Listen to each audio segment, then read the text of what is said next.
What is it like to work in manufacturing in 2021? Well, yeah, very different.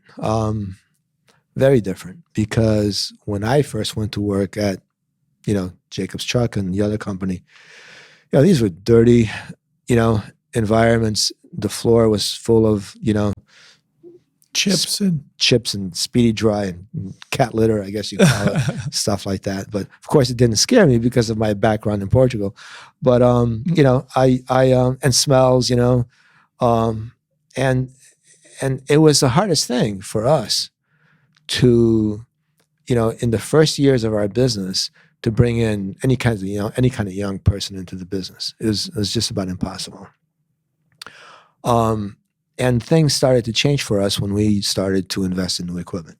Now all of a sudden, now you can, young people, they're not stupid. They want to work in equipment that is progressive, and that, and that's the future. So that's what we provided. That was one of the goals of changing over, because then we could, attract more talent. One of the things that we also did in that respect was to move and go to another facility, because the location that we were at in New Britain was still kind of an old style operation, and we needed to improve our workplace. Everybody talks about workforce development. There's also workplace development, and we worked on that too.